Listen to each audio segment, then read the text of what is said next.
bridge is frozen.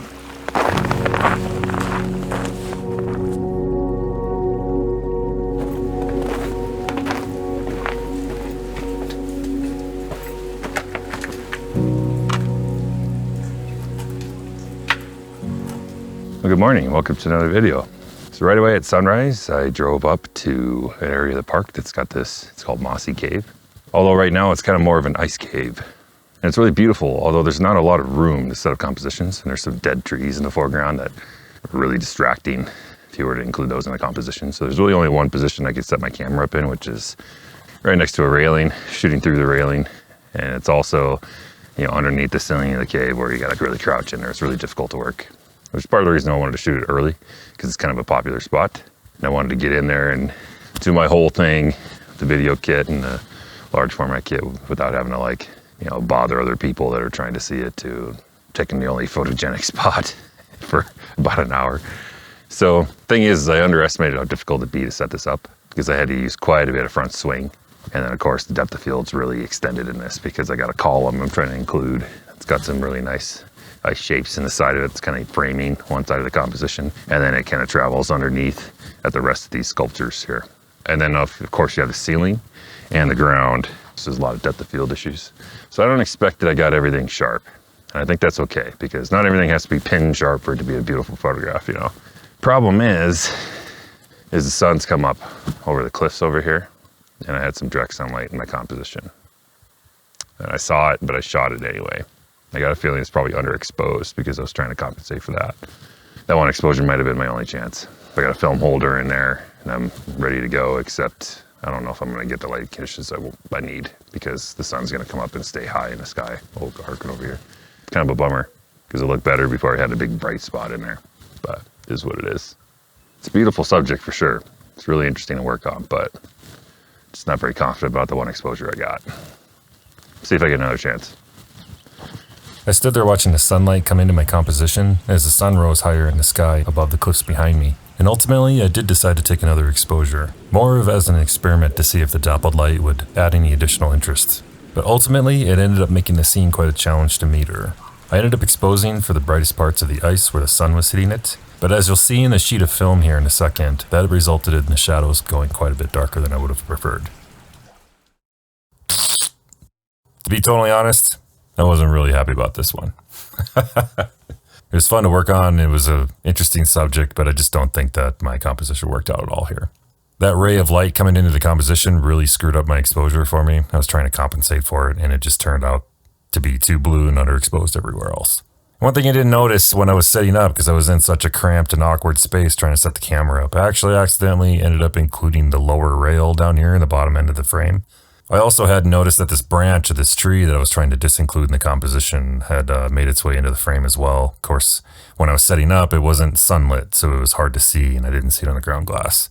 So again, just not enough edge patrol here. I like how the ice textures look. Some of this here where the sunlight's hitting it looks kind of cool, but as a whole, I just don't think composition works. So I still felt like it was value added to leave this sequence in the video instead of cutting it out and covering up my mistake and showing only my successes, because I'm still learning, and I know that there's people watching who are as well. And if nothing else, maybe my struggles are at least entertaining.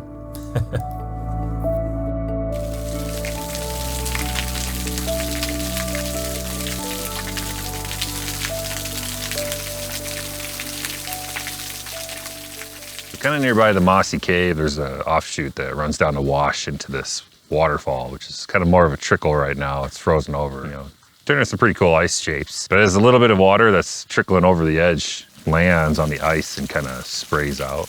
It's creating these ice shapes around the base of the waterfall. It's kind of like just the splashes of water that have landed on a rock, and it kind of rounded over the rock. Made these little bubble shapes around the base of this waterfall. Looks kind of cool. So I decided to frame up on it with my 300mm lens, pointing straight at the ground, and just fill the frame with this. You can see the camera right behind me. It was quite a challenge to set up, because the entire area is super slippery. It's covered in ice, of course, you know, and I didn't bring my spikes with me. Probably should have, but I wasn't expecting to come down here. And the poor camera's getting splashed too, and the water's freezing on it, so it's getting coated with ice right now. I gotta hurry up and film this so I can break it down and get it out of there before it gets soaked. I'm not sure how it's gonna turn out as a photograph. I think it's an interesting subject. It just kind of looks like frozen bubbles, you know? It's got kind of a little bit of hazy white color, you know, from the ice that's on the top of it, but then there's a little bit of color shining through from the rocks underneath. So there is some color, not a lot, but a little bit. But I went ahead and exposed my last 2 sheets of Kodak E100 on this. So that's it. That's the entire box. I'm out of E100 now. Exposure times are pretty long on these ones, and I have no idea what reciprocity characteristics are like on E100. I couldn't really find any charts before I left to give me an idea, so I guesstimated.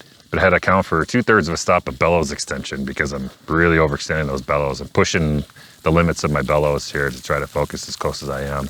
But at f45, my base exposure measured at 2 seconds, and then add 2/3 for the bellows extension, so that's 3. And for reciprocity, like I said, I don't really know what the characteristics are on this film yet. So I took one exposure at 3 seconds, and then I guessed and took the second exposure at 4 seconds. So I don't know, we'll see. That's something that's on my to-do list, is to do some more, you know, controlled tests to try to see where the reciprocity failure curve is on E100. But that'll be sometime in the future. Yeah, that's about all I got on this one. I think I better get the camera out of here before it gets completely coated and nice. So yeah, hopefully it turns out. So I think the exposure on this one turned out pretty much exactly where I was trying to place it. I have a little bit of a hard time telling the difference between the one that was 3 seconds and one that was 4 seconds. It looks to my eyes like the sheet on the left, it might be just a hair brighter. It's probably the 4-second exposure, but that extra 1 second just didn't really do a whole lot. Both exposures look perfectly acceptable. Sharpness looks good. There's plenty of detail there. I like the way the color turned out on it. Although there's not a ton of color, it does have a blue cast to it, which I'm okay with because it's ice. I'm okay with it being a little cooler.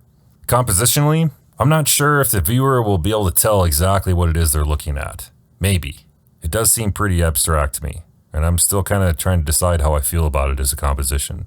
I think I like it, but I'm extremely curious to hear the feedback and see what other people think of this. I tend to kind of like these abstract images like this. I know some people it isn't really their thing, but I have a lot of fun shooting them. I think it was a cool subject, but as always, please do let me know down in the comments what you think. I'm really curious.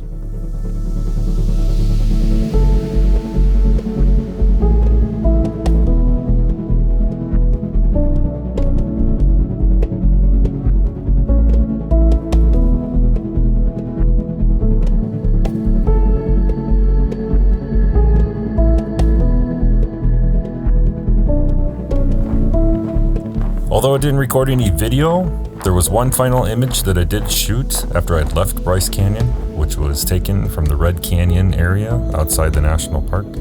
I had one film holder that had an additional sheet of Ektar, which was left unexposed. And as I was driving through the Red Canyon area, I saw a set of cliffs that looked like it could be a good subject for that.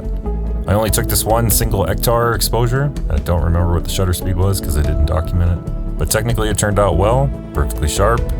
I thought it made for a nice bonus image to include. So here's that image, and I just want to say thanks for watching. If you enjoyed this video, you can let me know by hitting the thumbs up button down below. And if you want to see more videos from me, maybe consider hitting that subscribe button while you're down there. Take care of yourself, and I'll catch you in the next video.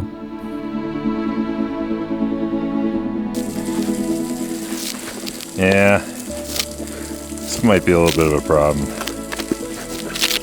to let it thaw out in the truck.